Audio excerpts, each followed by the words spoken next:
आज हम पॉलिटी का एक महत्वपूर्ण टॉपिक पढ़ रहे हैं, मौलिक अधिकार। यहाँ से लगभग सभी परीक्षाओं में, चाहे वो जीएस से संबंधित कोई भी परीक्षा होती है, चाहे वो रीट परीक्षा हो, चाहे वो फर्स्ट ग्रेड हो, चाहे वो आपका कोई यूपीएससी हो, आरपीएससी हो, पीसीएस परीक्षा हो, यहाँ से क्वेश्चन बनता है। तो हम पार्ट 1 पढ़ेंगे आज, और यहाँ पर हम प्रारंभिक रूप से समझेंगे कि मौलिक अधिकार क्या है और प्रारंभिक रूप से जानेंगे कि मौलिक अधिकार होते क्या हैं। तो सबसे पहले शुरुआत करते हैं कि मूल संविधान में मौलिक अधिकारों की संख्या कितनी थी। मौलिक अधिकारों की मूल संविधान में संख्या थी 7, लेकिन 44वां संविधान संशोधन हुआ 1978 में और संपत्ति के मौलिक अधिकार को हटाकर इसे एक वैधानिक अधिकार बना दिया, कानूनी अधिकार बना दिया, और वह कानूनी अधिकारी बना दिया 300 में इसको रख दिया। तो वर्तमान समय में मौलिक अधिकारों की संख्या है 6। तो मूल संविधान में यदि पूछा जाए तो कितने मौलिक अधिकार आएंगे? 7। और वर्तमान समय में मौलिक अधिकारों की संख्या के बारे में पूछा जाए तो कितनी संख्या आएगी? 6। मौलिक अधिकार का कॉन्सेप्ट हमारे संविधान में हमने कहाँ से लिया है? तो हमने अमेरिका से लिया है। अमेरिका के संविधान से मौलिक अधिकारों को हमने लिया है, यूएसए से हमने लिया है। मौलिक अधिकारों का वर्णन संविधान के भाग 3 में किया गया है और मौलिक अधिकार आर्टिकल 12 से 35 तक आते हैं। आर्टिकल कितने से कितने तक आते हैं? 12 से 35 तक। तो कन्फ्यूजन नहीं होना है, 14 से 35 नहीं करना है। हमेशा याद रखना है कि मौलिक अधिकार की संख्या 12 से 35 तक है। मौलिक अधिकारों को भारत का मैग्ना कार्टा कहा जाता है। यानी क्या कहा जाता है? ये हमें इस तरह के राज्य के विरुद्ध अधिकार प्राप्त होते हैं जिन्हें हम भारत का मैग्ना कार्टा कहते हैं। अब बात करते हैं कि मूल संविधान में कौन कौन से मौलिक अधिकार हमें प्राप्त थे या प्राप्त दिए गए थे हमें। तो पहला मौलिक अधिकार दिया गया था मूल संविधान में हमें समानता या समता का अधिकार, और समानता या समता का अधिकार आर्टिकल 14 से 18 तक, 14 से 18 तक हैं, और कुल संख्या में कितने हैं? 5 हैं। तो ये संख्या भी पूछी जा सकती है कि समानता का अधिकार की संख्या कितनी है। समानता के अधिकार की संख्या है 5। दूसरा मौलिक अधिकार है स्वतंत्रता का अधिकार। स्वतंत्रता का अधिकार हमें आर्टिकल 19 to 22, 19 से 22 तक दिया गया है, और इनकी संख्या कितनी है? 4। तीसरा मौलिक अधिकार है शोषण के विरुद्ध अधिकार, और इनकी संख्या है आर्टिकल 23 से 24 तक, और इनकी टोटल संख्या होती है 2। चौथा मौलिक अधिकार है धर्म की स्वतंत्रता का अधिकार, और यह धर्म की स्वतंत्रता का मौलिक अधिकार 25 से 28 तक दिया गया है, और इसकी संख्या है 4। पांचवा मौलिक अधिकार है संस्कृति और शिक्षा संबंधी अधिकार, और यह मौलिक अधिकार हमें दिया गया है 29 से 30 तक, इनकी संख्या है 2। और छठवां मौलिक अधिकार है संपत्ति का अधिकार, जो मूल संविधान में दिया गया था आर्टिकल 31 में, जो अब समाप्त कर दिया गया है, और अब संपत्ति के मौलिक अधिकार को 300 में रखा गया है 44वें संविधान संशोधन 1978 के द्वारा। सातवां मौलिक अधिकार है संवैधानिक उपचारों का अधिकार, जिसे आर्टिकल 32 में वर्णित किया गया है, और भीमराव अंबेडकर ने इसे संविधान की आत्मा कहा। क्या कहा? संविधान की आत्मा कहा। तो ये क्वेश्चन बहुत ज़्यादा पेपर में पूछा जाता है, संविधान की आत्मा कहा था। तो इस तरीके से हमें 7 मौलिक अधिकार मूल संविधान में प्रदान किए गए थे, लेकिन एक मौलिक अधिकार को समाप्त करके अब मौलिक अधिकारों की संख्या है 6। तो यहाँ पर आप सबसे पहले इनको एक ऑब्जर्विंग तरीके से देखेंगे और इनको यहाँ याद करेंगे कि कौन कौन से मौलिक अधिकार हमें प्रदान किए गए हैं और उन मौलिक अधिकारों का संबंध कौन कौन से अनुच्छेद से है। अब बात करते हैं पहले मौलिक अधिकार के बारे में, समता या समानता का मौलिक अधिकार। तो मैंने अभी बताया आपको, समता या समानता का मौलिक अधिकार आर्टिकल 14 से 18 में दिया गया है, और उन सभी आर्टिकलों में क्या क्या बात की गई है उसके बारे में हम हल्का सा देखेंगे कि कैसे कैसे किस किस बारे में बताया है। तो आर्टिकल 14 में बताया है विधि के समक्ष समानता, यानी कि कानून के समक्ष सभी नागरिकों को समान भाव से देखा जाएगा, और विधियों का समान संरक्षण, यानी 2 बातों के बारे में कहा गया है।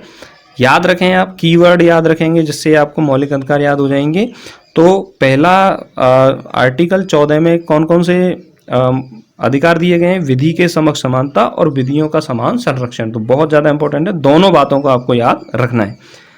15वें आर्टिकल में कितनी बातों को दिया गया है? धर्म, मूलवंश, लिंग, जाति और जन्म स्थान, 5 बातों के बारे में बात की गई है। पहली बात धर्म, दूसरी मूलवंश, तीसरी लिंग, चौथी जाति और 5वीं जन्म स्थान के आधार पर किसी भी नागरिक से विभेद नहीं किया जाएगा। अब बात करते हैं आर्टिकल 16 में लोक नियोजन के विषय में अवसर की समानता। इसका अर्थ यह है कि किसी भी सरकारी पद या सरकार के अधीन किसी भी पद पर किसी भी नागरिक से कोई भी भेदभाव नहीं किया जाएगा। तो लोक नियोजन शब्द कौन से आर्टिकल से संबंधित है? आर्टिकल 16 से संबंधित। तो कीवर्ड से आप याद रख सकते हैं, लोक नियोजन शब्द किससे है? आर्टिकल 16 से। कानून के समक्ष समानता किससे? विधि के समक्ष समानता आर्टिकल 14। धर्म, लिंग, वंश, जन्म स्थान के आधार पर समानता वो आर्टिकल 15। आर्टिकल 17 अनुच्छेद 17 में अस्पृश्यता का अंत या छुआछूत के निषेध के बारे में बात की गई है। और आर्टिकल 18 उपाधियों के अंत के बारे में बात करता है। और ये उपाधियाँ जैसे मान लीजिए सेना को मिली कोई उपाधि या विद्या संबंधी कोई सम्मान यदि मिलता है, उनके अलावा सभी उपाधियों पर रोक लगाता है आर्टिकल 18। अब बात करते हैं स्वतंत्रता का अधिकार। हमने बताया अभी जस्ट बताया है कि स्वतंत्रता का अधिकार आर्टिकल 19 to 22 तक बताया गया है, जिनकी संख्या है 4। तो हम सबसे इम्पोर्टेंट आर्टिकल के बारे में बात करते हैं 19। तो मूल संविधान में हमें 7 प्रकार की स्वतंत्रताएं दी गई, लेकिन वर्तमान में संपत्ति के अधिकार की स्वतंत्रता को हटाकर 300A में डाल दिया गया है, जिसे कानूनी अधिकार प्रदान किया गया है। और अब स्वतंत्रता रह गई है हमारी 6। तो कौन कौन सी स्वतंत्रता है? यहाँ से क्वेश्चन बहुत ज़्यादा पूछे जाते हैं पेपर में। 19A में क्या है? बोलने एवं अभिव्यक्ति की स्वतंत्रता, यानी विचार एवं अभिव्यक्ति की स्वतंत्रता। और एक प्रश्न पूछा जाता है कि प्रेस की स्वतंत्रता किसके अंतर्गत आती है? तो वह आती है 19A के अंतर्गत। अब बात करते हैं आर्टिकल 19B। 19B में शांतिपूर्वक बिना हथियार के एकत्रित होने और सम्मेलन की स्वतंत्रता के बारे में बात करता है। तो 19B किसके बारे में बात करता है? शांतिपूर्वक बिना हथियार के एकत्रित होने और सम्मेलन की स्वतंत्रता के बारे में बात करता है। 19C संघ या सहकारी समिति बनाने की स्वतंत्रता के बारे में बात करता है। तो 19C जो है वो सहकारी समितियों के बारे में बात करता है। 19D भारत के राज्य क्षेत्रों में बिना किसी रोक टोक के निर्बाध आवागमन या घूमने की स्वतंत्रता के बारे में बात करता है। 19E देश के किसी क्षेत्र में निवास करने और बसने की स्वतंत्रता के बारे में बात करता है, यानी हमें ये स्वतंत्रता दी गई है कि हम देश के कहीं भी क्षेत्र में बस सकते हैं और निवास कर सकते हैं। 19F संपत्ति के अधिकार को समाप्त कर दिया गया 44वें संविधान संशोधन 1978 के द्वारा। और 19G कोई भी व्यापार कर सकता है व्यक्ति, और अपनी जीविका को चलाने के लिए उसे किसी भी कारोबार को करने की क्या है? स्वतंत्रता है। तो इस तरह से 6 प्रकार की स्वतंत्रता हमें आर्टिकल 19 प्रदान करता है। अब बात करते हैं आर्टिकल 20। अपराध की दोष सिद्धि के संबंध में संरक्षण के बारे में बात की जाती है। तो पेपर में यदि प्रश्न पूछा जाए कि अपराध की दोष सिद्धि के बारे में किस आर्टिकल में बात की गई है, और वह आर्टिकल है आर्टिकल 20, आर्टिकल 20।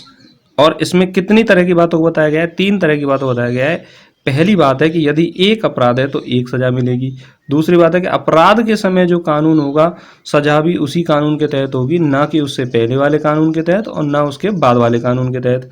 और तीसरी बात कही गई है कि न्यायालय में किसी भी व्यक्ति के स्वयं के विरुद्ध गवाही देने हेतु उसे बाध्य नहीं किया जा सकता। आर्टिकल 21 प्राण एवं दैहिक स्वतंत्रता का संरक्षण, इसे जीवन जीने का अधिकार भी कहा जाता है। और आर्टिकल 21A इसे सुप्रीम कोर्ट द्वारा निःशुल्क एवं अनिवार्य शिक्षा प्रारंभ करने के अधिकार के रूप में, नए मूल अधिकार के रूप में इसको जोड़ा गया 86वें संविधान संशोधन 2002 के द्वारा। तो इसको किसके द्वारा जोड़ा गया? 86 अमेंडमेंट इन कॉन्स्टिट्यूशन 2002। अब आप बात करते हैं आर्टिकल 22 की। कुछ दशाओं में गिरफ्तारी और निरोध से संरक्षण, यानी कि व्यक्ति को गिरफ्तारी की प्रक्रियाओं के बारे में जो संरक्षण प्रदान किया गया है वो आर्टिकल 22 के अंतर्गत प्रदान किया गया है। तो हम स्टार्टिंग में मूल अधिकारों के बारे में ओवरव्यू जानेंगे और उसके बाद हम इनके बारे में डिटेल से अध्ययन करेंगे। तो आप इनको अच्छे से एक बार देखें और इस वीडियो को 1-2 बार देखें। आपको वीडियो कैसा लगा कमेंट बॉक्स में ज़रूर लिखें, और वीडियो को लाइक करें, शेयर करें और चैनल को सब्सक्राइब करें। धन्यवाद।